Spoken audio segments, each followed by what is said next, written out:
Hi guys, how are you?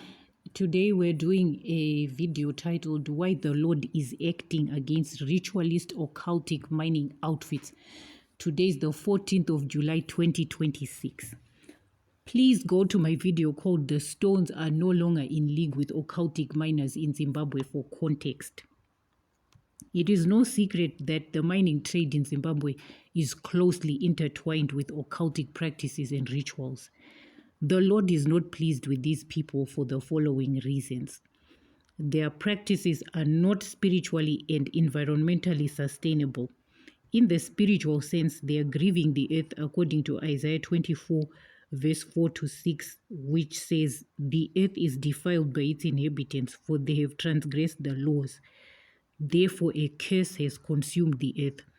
The inhabitants that do mining have committed the following abominations: sexual immorality, whoremongering, worship of false gods, witchcraft, consulting mediums, divination, murder, robbery, verbal and physical violence, uncleanliness, moving the boundaries of land left to different heritages and vulnerable individuals, wastefulness, promoting the use of illicit economic channels that deprive tax-paying citizens, and supporting the slave queen economy."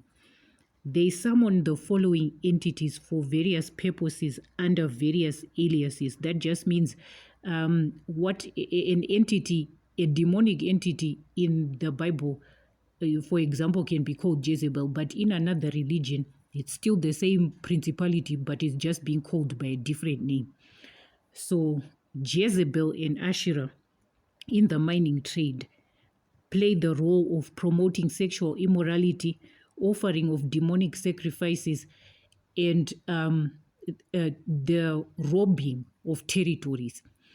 Like in the story of Naboth, Moloch is there to receive blood sacrifices of the children of this nation, miners, as in people who do mining, and embryos aborted by cult prostitutes that serve the mining sector. Belial is there to waste and make worthless the youth and destinies of young persons who work in that industry, especially those freelancing and working informally. I'm not saying that there's no formalized witchcraft in a legitimate government endorsed mining projects. I'm not saying that. Behemoth is there to shut the skies over the earth and God's people as punishment for not worshipping their gods. Leviathan is there to establish a corrupt and deceptive verbal culture, wicked fruit of the lip, that is obscene slang, witch talk, disrespectful tone, twisting of narratives to keep the mystery of that realm secret. Baal is there to suppress the honor of the supreme God, so that false gods and their altars dominate the influence of the true God, Jesus, and his saints, so as to secure their occultic interests while grabbing spiritual territory. Dagon imprisons and pillages the virtues, destinies, and stars of contenders who are empathic in the mining sector. So when I say empathic, I just mean that people who are not practicing witchcraft, people who are trained in that area, people who have secured opportunities legitimately within that sector. So that's the meaning of the word empathic in this context. In the environmental sense, they are tangibly destructive.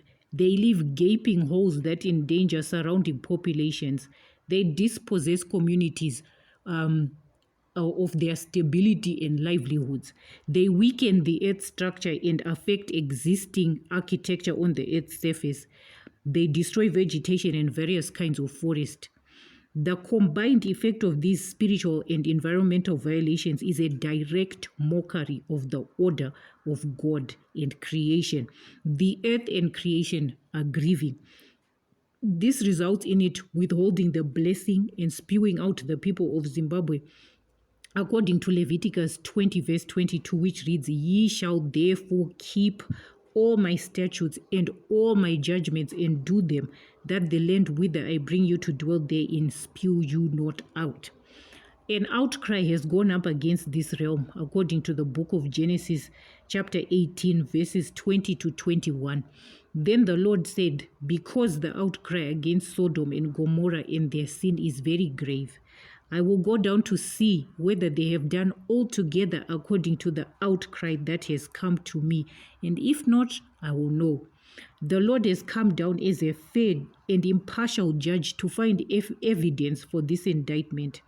And he has ruled against minors according to the book of Job, chapter 5, verse 17 and 23, saying that since the minors have despised the rebuke and discipline of the Almighty, they shall not be diabolically in league with the stones of the field going forward.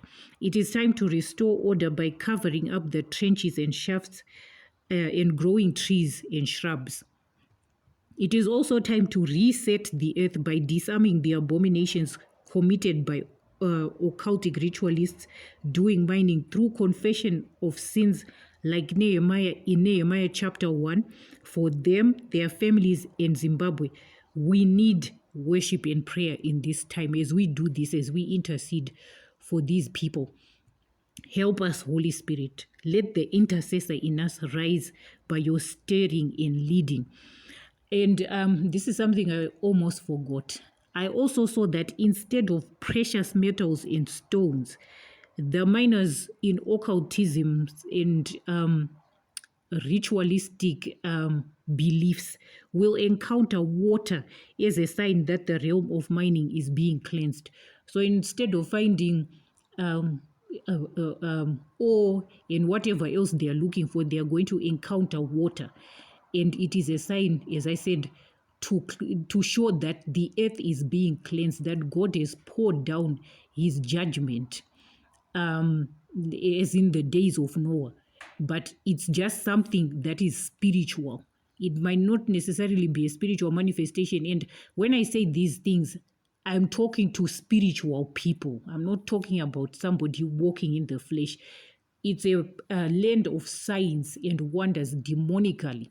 So they will see this and they will know that it is a sign from God that he's shutting them out and that they can't get gold diabolically anymore. So guys, thank you. Have a lovely day.